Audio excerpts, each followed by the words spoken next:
work with in Lagos. That's the reality. So we continue to become innovative and inventive with the resources that we have. That's why we're using a lot more patrol bikes during rush hour when people are in traffic, in strategic places like Mile 2, 3rd Mainland Bridge, Carter Bridge, K2, Ikorodu Road, to ensure that at least there's a law enforcement team very close by. And as I say, we also have to be involved in our personal safety. No matter what we do, you are the first line of defense for yourselves. People, you know by now, things like jewelry, telephones, open display of cash, and all of those things are the things that attract people, the people who work with you. Where did you get them? Armed robberies oftentimes don't just happen. It's insider information. So who are the people you are dealing with and you are talking to? What communication is going on in your homes? Who is listening? And so on and so forth. Are you also registered under the residence registration scheme? Because even if robberies happen, our ability to apprehend criminals sends a stronger message to them that, look, this is not worth it because they will catch me.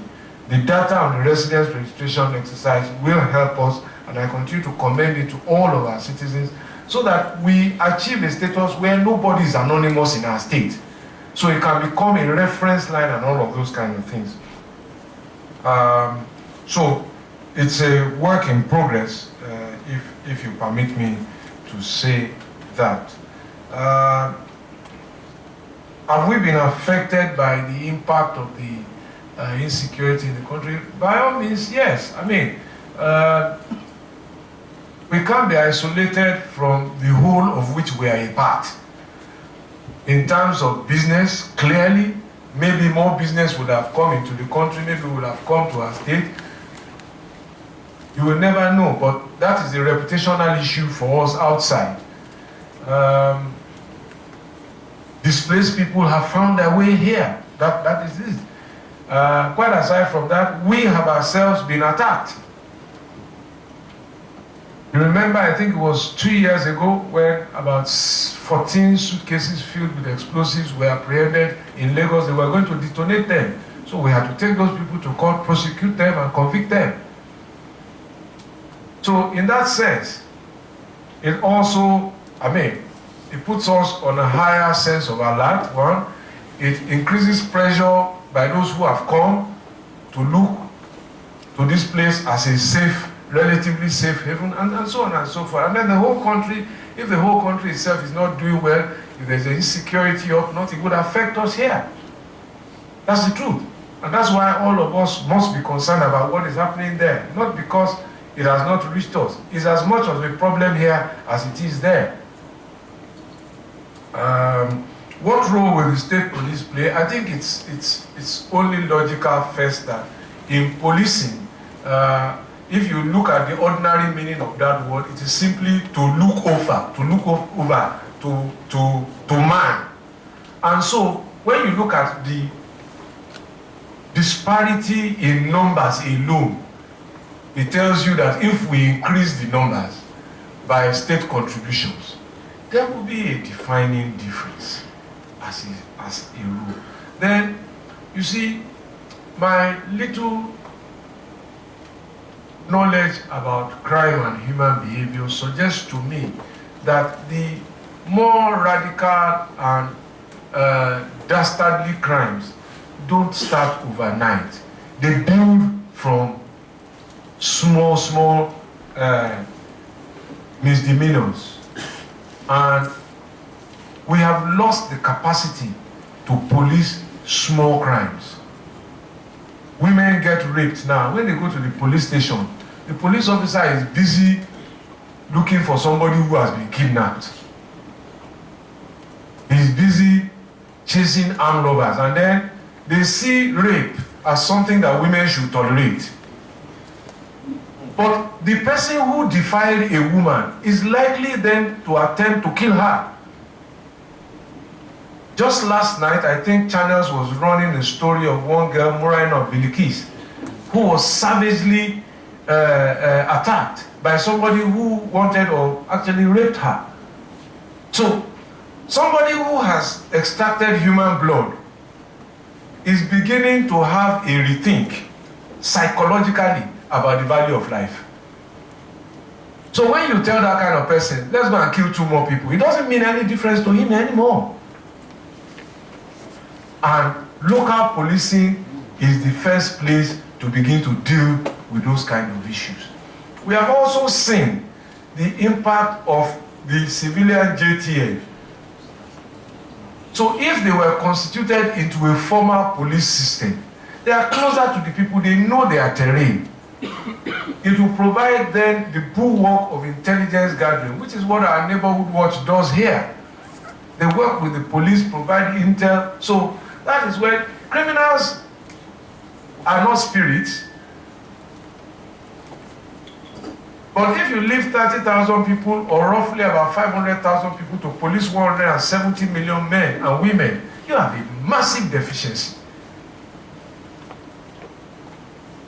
Now, if we are saying we like our women, we empower them, we love them, we are not even allowing states, if that's the only reason, and I make this argument again and again, if that's the only reason we set up state police, for domestic violence, for rape, for child abuse, if that's all the jurisdiction that state police currently has, without guns, it will have been a monumental gift to our society. If that's what they do now, and traffic, and sanitation, if that's all.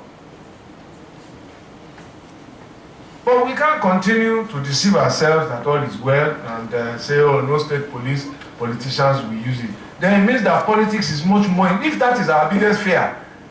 You know, it's a very spurious argument that politicians will use it against their opponent. It means then that the nation that makes that argument values politics more than human life. That's what it means to me. But you have to be alive first before you can play politics. That's the way I would reason. So, I think road traffic law, well, part of the problem is enforcement, really. More than half of the problem is enforcement. Now, we deliberately kept last mile away from enforcing it because they would have said it was political, and some of you would have lent your voices and your media to it. And then would have started to explain, said, let the police, a federal agency, enforce our traffic law. And of course, some people have come out chewing corn with both sides of the mouth and on Okada in the hope to win elections. So, and that is perhaps what some people want. So, if this is the kind of politics we really want to play, I have said that, look, for us, the purpose behind the traffic law was law and order, safety of lives and property. The numbers justify what we have done. Reduction in road traffic accidents, reduction in deaths. That's my first job. And if our opponents want to make that an election debate, oh, I will welcome that debate. So that negotiators will really then decide, do they want a government that is planning to transport them by rail, by ferry, and by buses, or a government that is trying to transport them by motorcycles? There will be a debate that I would like them to call. Let them come out and say that their policy for Lagos is that mass transit will be motorcycles. So to hide behind the curtains and be pulling, even the National Council on Transportation, chaired by I said that they are going to eliminate the system because it is not healthy, it is not safe. That does not mean that people shouldn't ride motorcycles. And we restricted movement on barely 5% of 10,000 roads in Lagos. In other states where they have government, they have done it even without a law, just by executive fiat. We had a law, there was public hearing, people participated, that was our decision. And it has saved lives. It has also helped us, if you are talking about crime, that was one of the reasons we did it. I told you the story about a team that I apprehended, and what I found on them was a woman's bag, a gun, a child's bottle and diapers, but there was no woman there. And you can draw your inferences. On Ikorodu Road, a doctor was shot and he just crossed to the other side of the road and drove against traffic and escaped. So, for me, we have to make that choice. Those are some of the issues we dealt with yesterday in our security meeting. We will continue to enforce through the police. And if you don't want it, you know, when they want to take away things that belong to us, we expect somebody else to speak for us. Why don't you speak up? Is it only when it's minimum wage that then we now carry placard? They are also members of our society, and we should be able to tell them that what you are doing is injurious to my health. I think you asked about the LAC bus. Again, the LAC bus company is a state-owned and promoted company, but it's quite different and distinct from the BRT itself. The BRT franchise is owned by the National Union of Road Transport Workers. They own the bulwark of the buses. What we were trying to do was to migrate them from the motorway buses to a more modern bus system. And they've made the investments, and again, it's the challenge of the way we manage our economy. Those buses are on the road every hour, every day. So return and replacement time and wear and tear is much more severe. Now, how quickly can we manufacture those buses? Countries where those buses do well are places where they manufacture them themselves. So as they get old, they are phased out in fleets. So we have to continue to flog them until we can import the next batch. So when you now have a national government increasing tariff on imported vehicles, and I think it's gone up to about so where are the buses going to come from? And when they bring those buses, you are going to be the first person to protest that they shouldn't raise the bus fare. So they will borrow money at what rate now? 20-something%. Then the Naira has been devalued, and you want them to come and run the same bus system. So those are the economic issues, really and truly. But in spite of that, I must salute their courage and their enterprise to continue.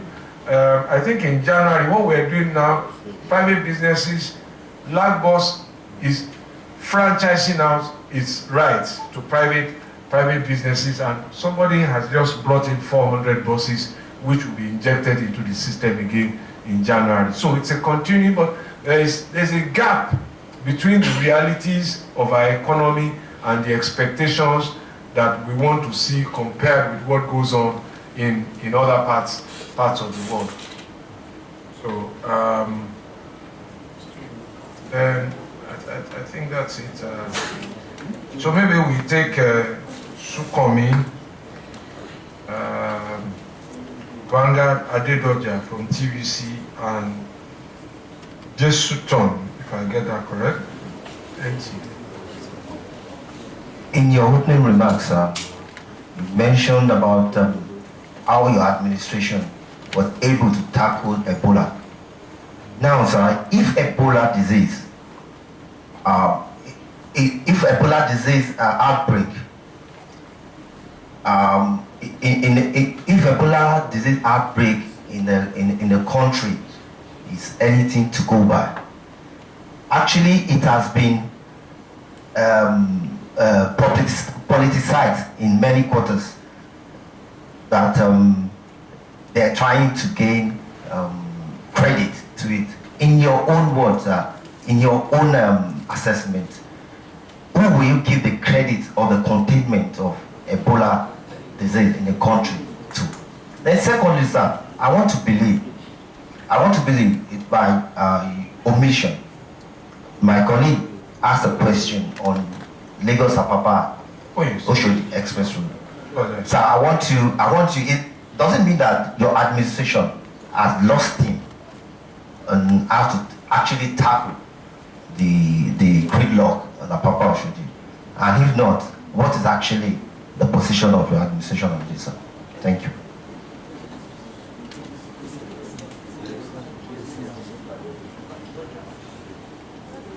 Your Excellency, sir, I'm Adedoja from TVC.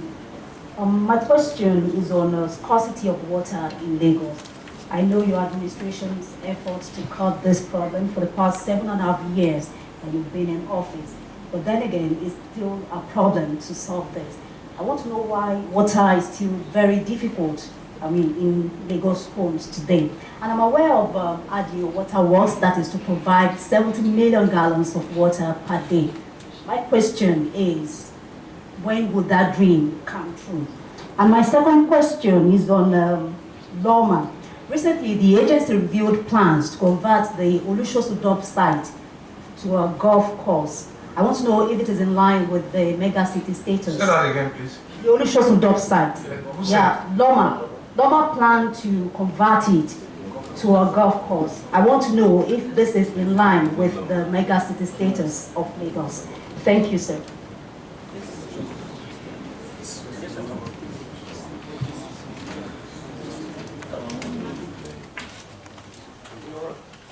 Your Excellency, sir.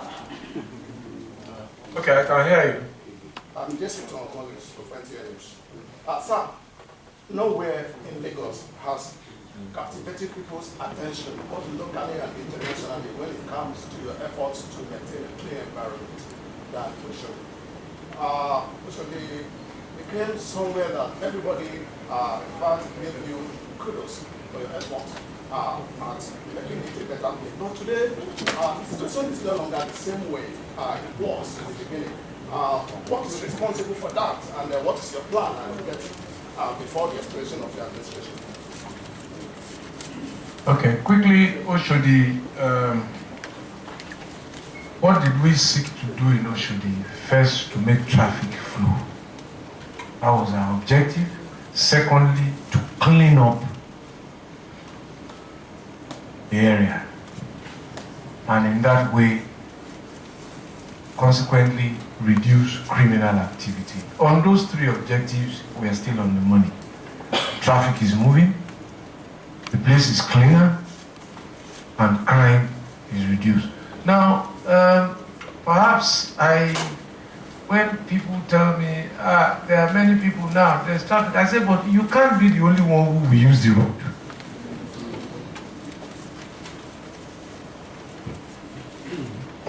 The reality is that if you were coming from Ikeja Airport and you were coming to Lagos Island, Oshodi is your shortest distance from the junction of where First Bank used to be right to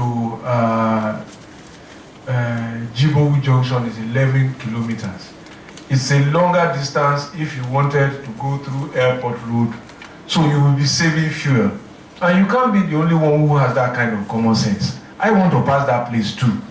So the likelihood is that all of us will start congesting that place. And you will see freer traffic in other parts.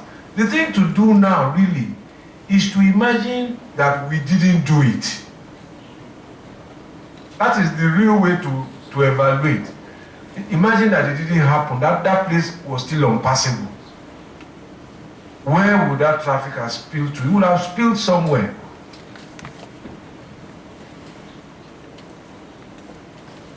So it's part of the issue. More people are coming into the city every day, never to go back.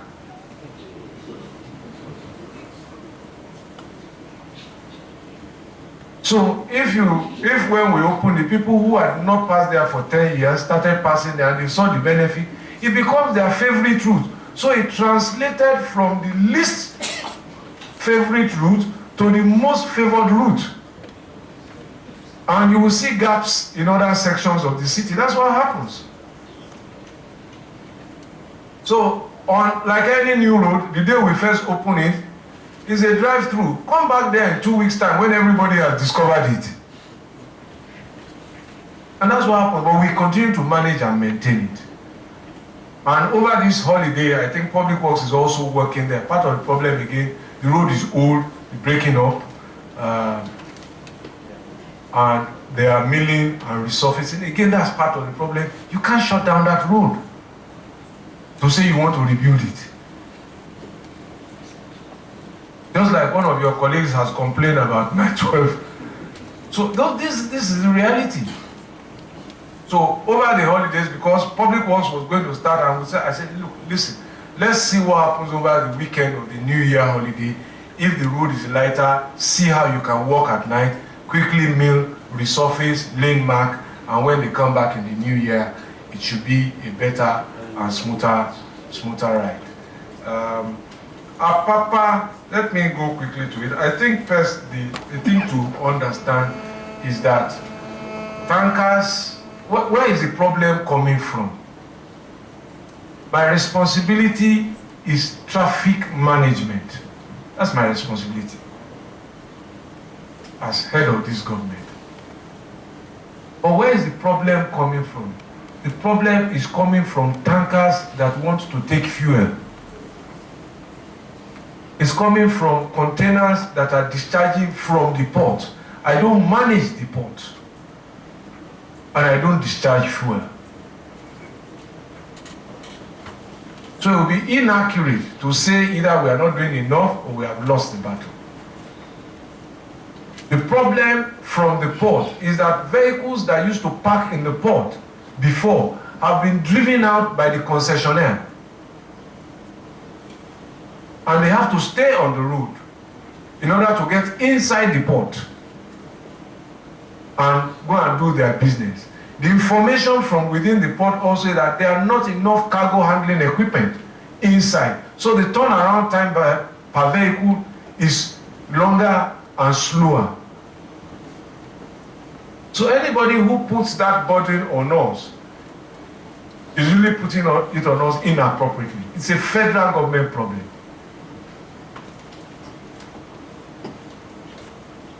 The Tinkan Island road that would have allowed for easier evacuation out on the other end is their road.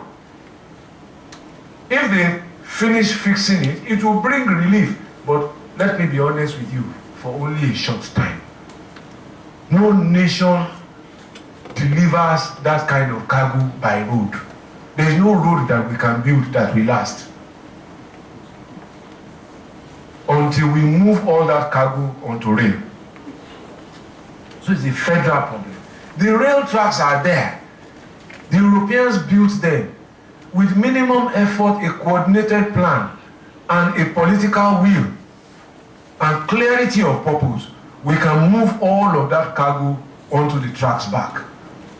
If you still go there, you will see Jeep, NMPC fuel wagons in the yard there. So we can do it if there is political will. But the rail they are doing is for political demonstration.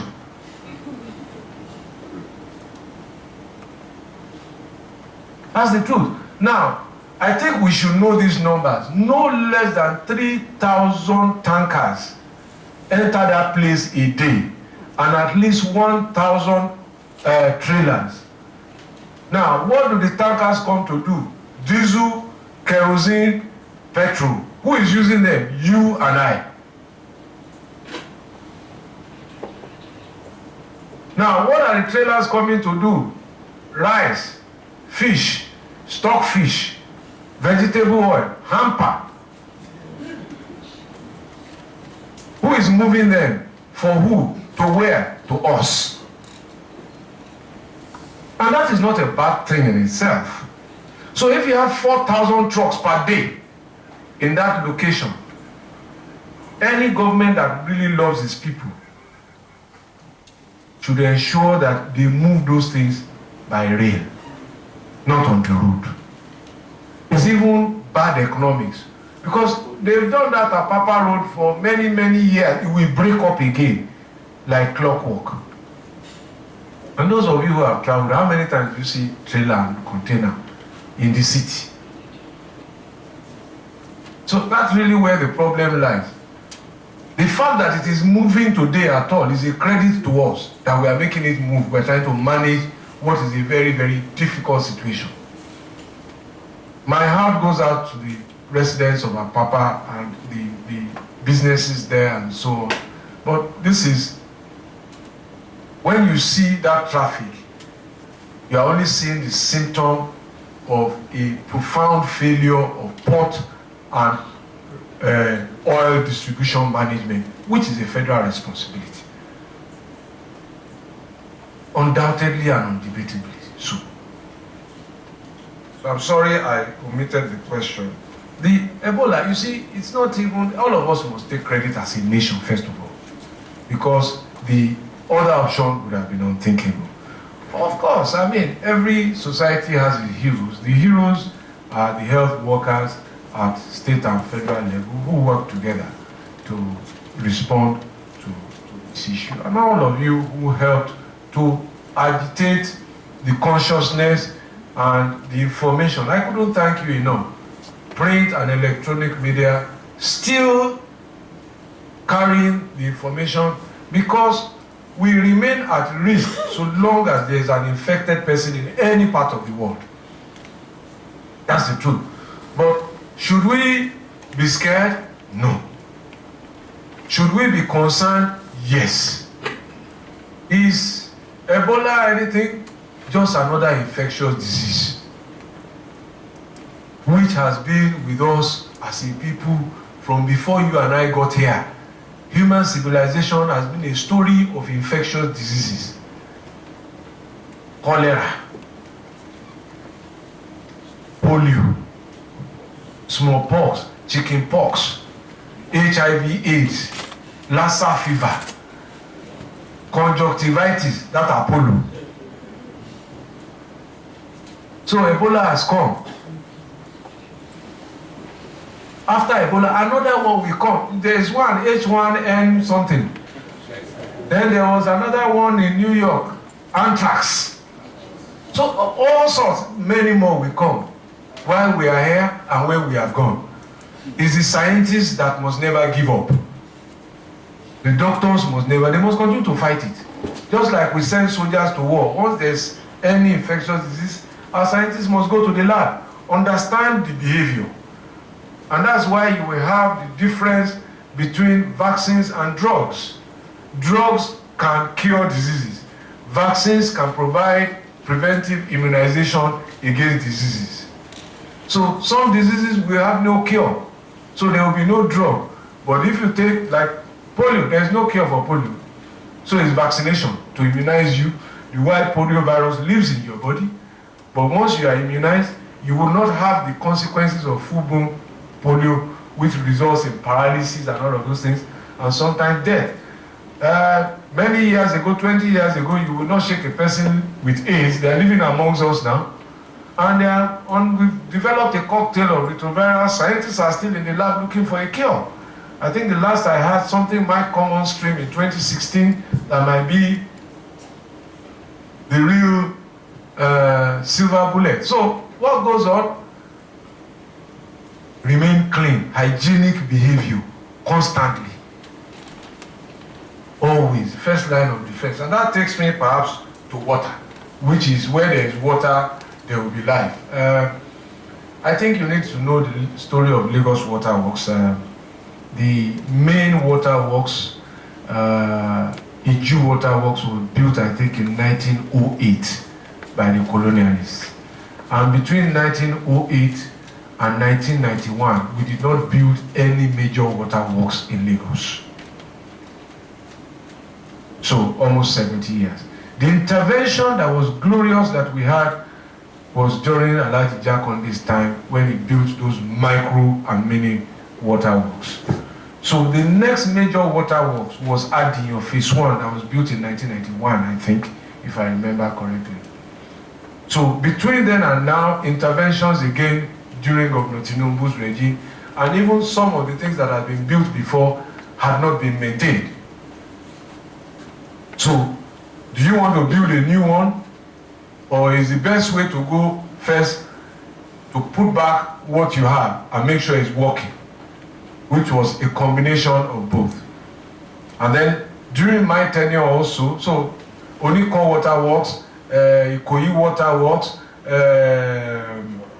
no, not Ijora now, Iwaya. There was no water in Iwaya for like 40 years until Governor Tinubu's tenure. I remember that. So all of those waterworks were resuscitated, and we continued with that. We built 15, 2 million gallons per day.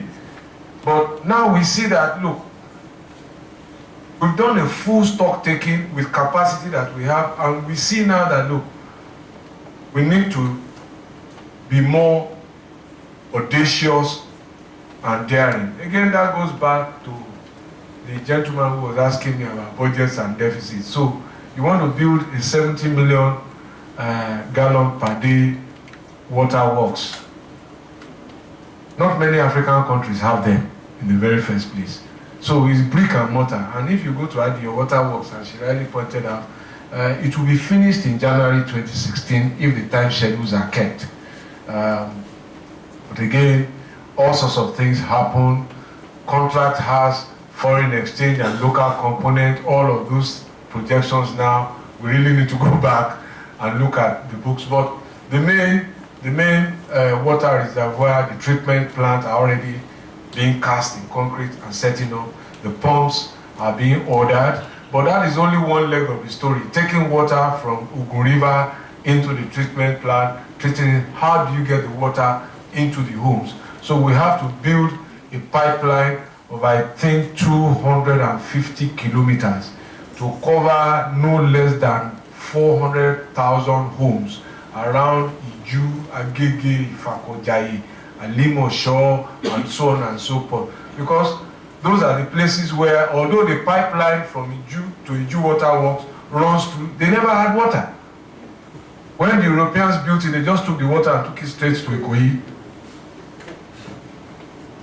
So the Waterworks is for that part of Lagos, dedicated to them.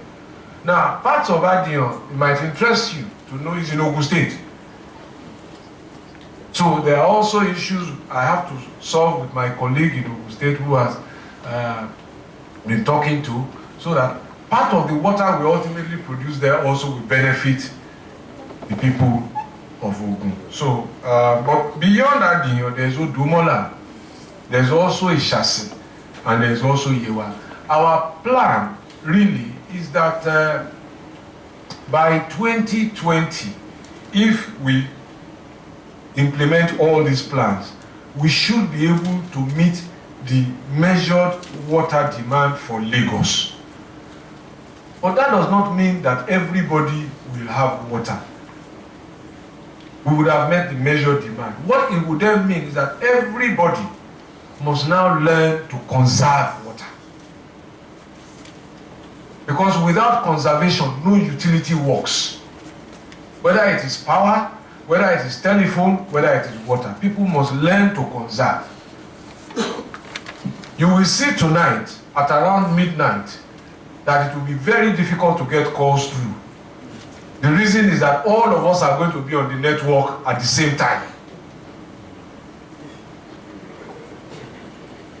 Happy New Week, Happy New Hour, Happy New Month. But we have learned to conserve because we flash. So we must take that habit into power, and I'm sure if we go back to all our offices now, there's so many laptops, things we're not using that we've switched on. So that habit must come into our management of utilities, and then we will all have enough water. But if we produce enough and somebody leaves a pipe running all day, is denying people water. So nothing we produce will be enough unless we know how to manage it. So I think I have two more people and then we should be done. Sulaiman from Rhythm and Sulaiman, sorry. And Emmanuel from Britain. Excellency, my question would be on the preparedness for the next election. I would like to know what you think about the level of preparedness and preparedness of INEC towards the next election, vis-a-vis its capacity to conduct free, fair, and credible election next year.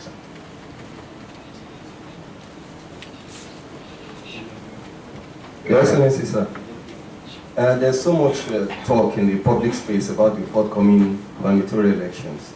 My question is, based on what people are saying, the masses, that the candidature of PDP's Jimmy Abadi is a threat to the APC. So I would like you to say something about it. Do you think Jimmy Agbadi actually poses a threat to the APC? Then secondly, I also like to ask you something a lot of people have been asking me, thinking that because I cover the state house, probably I know where you use the convenience. The question is simple, but at the same time it's quite difficult.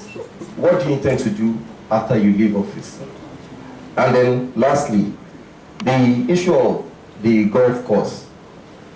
Yes, I'll come back to that. Okay, thank you, sir. Now, quickly to the golf course. It is possible, and I think that we had it in a mooted discussion about converting and please hear me correctly, mooted. Don't say this thing. Why I say it is possible is that all over the world, landfill sites don't exist forever. After a period, they are closed down. And where necessary, new ones are opened. Oftentimes, what then happens is what to do with the land. Because it's usually a borough where you have dumped tons and tons of refuse.